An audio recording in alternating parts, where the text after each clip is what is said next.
Hey everyone, आप सभी का स्वागत है हमारे YouTube चैनल में। तो जैसा कि हमने इसके लास्ट एपिसोड में देखा था, यहाँ पे उस जाओ फैमिली को धोखा देने वाले जाओ मेंग को हरा दिया होता है और अब अपनी तलवार वो उसके बेटे जाओ हुआन पे तान देता है और उससे अपनी इंटरोगेशन शुरू करता है। आखिर सिटी लॉर्ड को ऐसा क्या फायदा नजर आया कि उसने जाओ मेंग से हाथ मिला लिया और उस जाओ फैमिली पे कब्जा करने के लिए उस सिटी के लॉर्ड ने इस जाओ मेंग का साथ दिया। कुछ न कुछ तो उन दोनों के बीच लेन देन की बात हुई होगी। तो आखिर ऐसा क्या चीज था जिसके एक्सचेंज के कारण उस सिटी लॉर्ड ने जाओ मेंग का साथ दिया।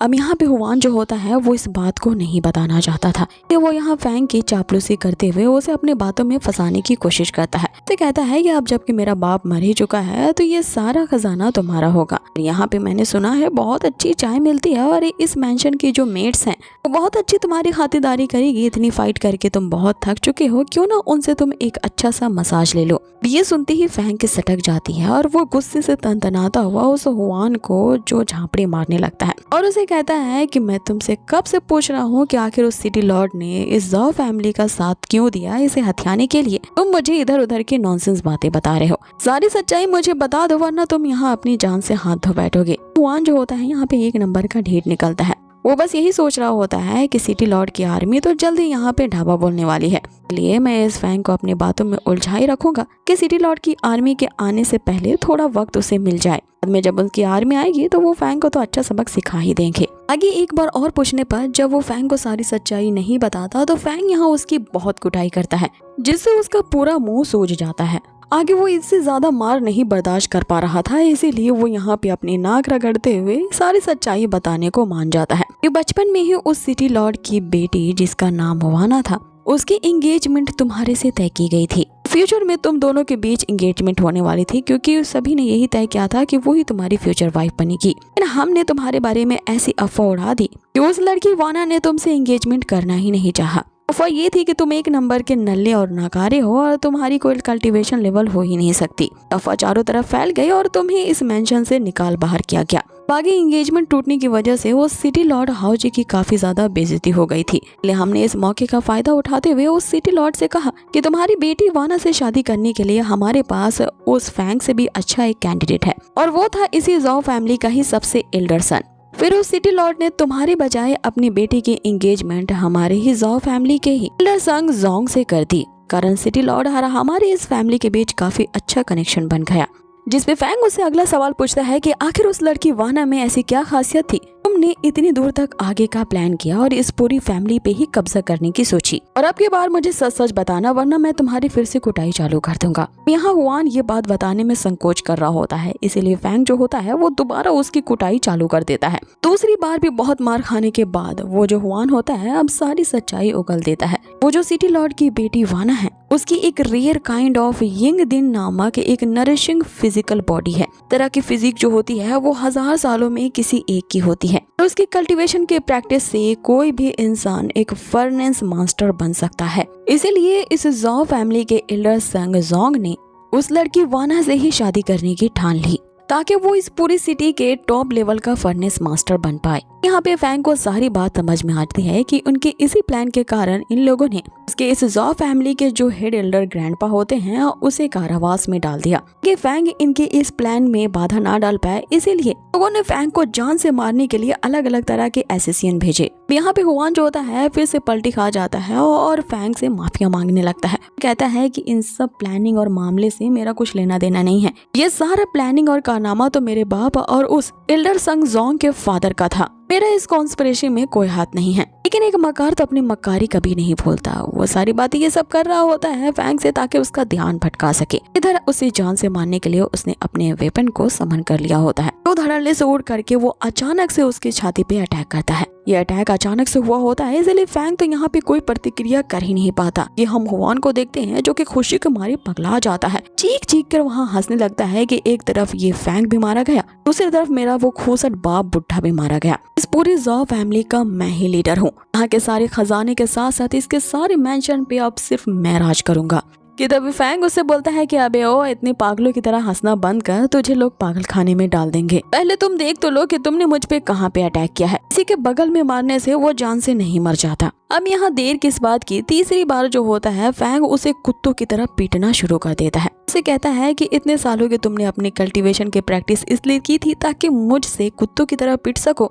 3-4 मुक्कों में ही उसका काम खत्म और वो मौत के घाट उतर जाता है। उसके मरते ही यहाँ सिस्टम जाफा की एंट्री होती है। उसे कहता है कि तुमने इस ट्रैश जैसे बंदे को मार करके अपने एक्सपीरियंस पॉइंट में से 300 पॉइंट्स और घटा दिए हैं। फैंग सोचने लगता है कि ये तो बड़ा लॉस हो गया, इस बेकार कुत्ते को मैं इतनी पीट रहा था, तो मेरे एक्सपीरियंस पॉइंट्स ही घटा दिए। अब आगे यहाँ उसकी मेड शीना पहुंचती है, जिसे फैंग बताता है कि फाइनली ये जो ज़ॉ फैमिली का ये हाउस है, सारी कॉन्स्पिरेसी से छुटकारा मिल गया। मैंने इन दोनों बाप बेटों को खत्म कर दिया है। अब तुम ये टोकन पकड़ो और इस फैमिली को गार्ड करने की जिम्मेदारी तुम्हारी हुई और आज के बाद से तुम ही इस ज़ॉ फैमिली को टेक ओवर करोगी, क्योंकि उसे एक और इम्पोर्टेंट काम अभी करना बाकी है। उसे अपने ग्रैंडपा को बचाना है, जो कि इसी मेंशन के तहखाने में उन्हें कैद किया गया है। जिम्मेदारी सौंप के यहाँ जो फैंग होता है तहखाने की तरफ चला जाता है। पीछे से शीना यहाँ फैंग को बस देखती ही रह जाती है। सोच में पड़ जाती है कि पता नहीं मास्टर के साथ क्या हो गया है। वो पहले से काफी बदल गए हैं, ज्यादा पावरफुल होने के साथ साथ वो अपनी फैमिली की भी अब कितनी परवाह कर रहे हैं। अब आगे यहाँ शीना के दिल में भी अपने यंग मास्टर फैंग के लिए फीलिंग्स पनपने लगती है। दूसरी तरफ हम फैंग को देखते हैं जो कि उस मेंशन के तहखाने में पहुंचता है। यहाँ पे वो अपने ग्रैंडफादर को आवाज देता है। कई हफ्तों से वहाँ कैद होने के कारण ग्रैंडपा की जो बॉडी होती है वो ई की पोजीशन में स्टैचू की तरह जम गई होती है। यहाँ पे जब फैंग उनके पास जाता है और उसे टच करता है तो उसके ग्रैंडपा जो होते हैं वो नीचे गिर जाते हैं। कि तभी वहाँ पे सिस्टम जाफा अपेयर होता है, जो कि फैंग को बताता है कि तुम्हारे ग्रैंडफादर अब पल भर के ही मेहमान हैं, लेकिन तुम चिंता मत करो, ये अभी लुढ़के नहीं हैं, बस मरने वाले हैं। तुम इन्हें मरने से बचा सकते हो, इसके लिए सिर्फ तुम्हें 5 लेवल का एक लेजर को यूज करना होगा। और खुशखबरी की बात यह है कि वो 5 लेवल का एक लेजर मेरे पास है। इसमें फैंग यहाँ पे उसे उठाते हुए झुंझोने लगता है कि मुझे ये बता क्यों रहे हो, जितने भी पिल्स तुम्हारे पास है वो जल्द से जल्द मुझे सारे दे दो। जाफा उसे कहता है कि ऐसे कैसे दे दो, तुम्हें उन पिल्स को मेरे साथ किसी चीज के बदले में एक्सचेंज करना होगा। अगर तुम्हारे पास कोई चीज नहीं है तो तुम्हें उन पिल्स को मेरे साथ खरीदना होगा। के लिए तुम्हें अपने एक्सपीरियंस पॉइंट्स को खर्च करने होंगे। उन 5 लेवल एक लेजर पिल्स की कीमत 3 लाख के एक्सपीरियंस पॉइंट्स के बराबर है, जो कि तुम्हारे पास तो अभी है नहीं। फैंग उसे कहने लगता है कि आखिर उन पिल्स में ऐसा क्या है जो कि तुम इतना महंगा उन्हें बेच रहे हो। जिसपे जाफा उसे कहता है कि तुम मेरे होस्ट हो, यहाँ चिंता मत करो, तुम्हारे लिए मेरे पास एक एक्सेप्शन है कि तुम्हारे पास इतने ज्यादा मेरिट पॉइंट्स है ही नहीं, तो मैं तुम्हें उन 3 लाख के पॉइंट्स दे सकता हूँ, लेकिन तुम्हें उसके लिए मेरी बहुत सारी शर्तों को मानना होगा। अगर मेरी शर्तें मान भी लेते हो तो मैं इसकी गारंटी नहीं दे सकता कि मैं तुम्हें जो 5 लेवल का एलिक्सर इशू करूंगा वो तुम्हारी इस बुढ़े दादाजी पे काम करेगा कि भी नहीं। जिसपे फैंग उसे एक जोरदार मुक्का जड़ते हुए कहता है कि दूर हटो, तुम किसी लायक के नहीं हो। रही बात 5 लेवल के एक लेजर पिल बनाने की, तो मैं वो खुद बना लूंगा। तो जाफा उसे कहने लगता है कि अल्केमी को तुमने क्या समझ रखा है, ये खिचड़ी बनाने जितना आसान नहीं है। तुम अल्केमी में इतने नौसिखिया हो कि तुम एक 5 लेवल का एक लेजर पिल तो क्या एक पोशन को भी रिफाइन नहीं कर पाओगे, क्योंकि अल्केमी की प्रैक्टिस इतनी ज्यादा डिफिकल्ट है कि इस पूरे किंगडम में यहाँ का सबसे पावरफुल अल्केमिस्ट है वो भी सिर्फ अपने 4th लेवल पे ही है। यही बात तुम्हारी इस यीशांग सिटी में, तो यहाँ पे कोई अब तक अल्केमिस्ट हुआ ही नहीं। अल्केमी को यूज करके एक एलिक्सर कुबिल को रिफाइन करना एक ऐसी विद्या है जो कि तुम अपने इस अल्केमी के बेसिक नॉलेज से तो नहीं कर पाओगे, और अल्केमी की अपनी इस बेसिक नॉलेज की किताब से तुम कभी भी एक 5 लेवल का एलिक्सर पिल नहीं रिफाइन कर पाओगे। फैंग उसे कहता है कि तुमने अभी मेरी पावर देखी ही कहाँ है। इस तरह से वहाँ पे कसरत करने लगता है कि जैसे वो आज कितनी ही हाई लेवल का एक लेजर पिल बना ही लेगा, और निकालता है अपनी उसी अल्केमी के बुक को कि उस खूसट बुढ़े को मारने से उसे रिवॉर्ड पॉइंट के तौर पे दिया गया था। अब आगे उस बुक के ओपन होते ही यहाँ पे फैंग को कुछ इंस्ट्रक्शन लिखे मिलते हैं, जिसमें उसे अल्केमी के एकदम बेसिक स्किल्स के बारे में बताया गया होता है। जाफा इसे देख करके हंसने लगता है और यहाँ पे फैंग को याद दिलाता है कि मैं तुम्हें बता दूं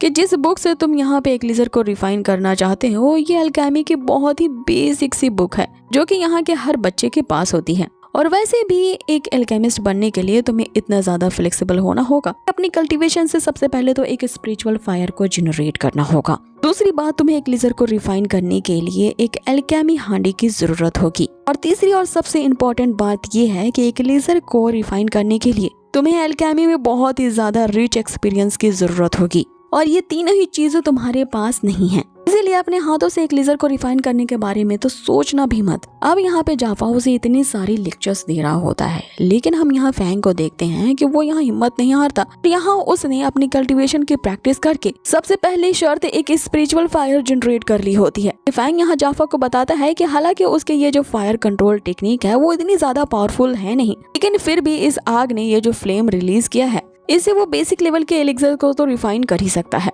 जिसपे जाफा उसे कहता है कि ठीक है, अगर तुम्हारे पास एक स्पिरिचुअल फायर है भी तो ये तुम्हारे लिए यूजलेस है कि तुम अकेले आग का क्या करोगे।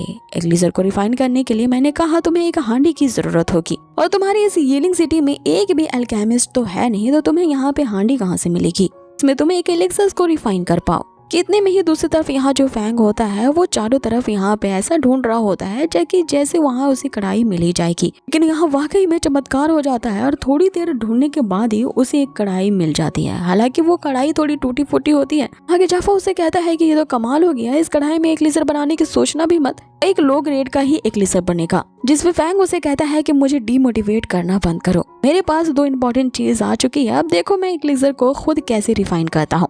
न कहते ही वो उस कढ़ाई को एकदम स्टाइल में घुमा रहा होता है कि तभी वो कढ़ाई एक दीवार से जा टकराती है, और जैसे ही उस दीवार से वहाँ पे धूल छटती है, यहाँ पे फैंग को उसमें लिखे हुए कुछ अक्षर नजर आते हैं कि उसी के ही ग्रैंडफादर ने दीवार को खरोद करके लिखा था। फैंग के लिए एक लेटर होता है जो कि उसे एक बहुत बड़े रहस्य के बारे में बताता है। आखिर उसके दादाजी ने यहाँ फैंग के लिए क्या मैसेज लिखा होता है ये हम जानेंगे नेक्स्ट एपिसोड में, क्योंकि इसी क्रिटिकल मोमेंट पे ही एपिसोड को फिनिश कर दिया जाता है। सो गाइज, आप लोगों को ये आज का एपिसोड कैसा लगा है हमें कमेंट बॉक्स में ज़रूर बताएं, और हाँ प्लीज़ प्लीज़ प्लीज़ वीडियो को लाइक करना ना भूलें। बहुत ही जल्द मिलेंगे इसके नेक्स्ट अमेजिंग एपिसोड के साथ। Till then take care, stay healthy, good bye.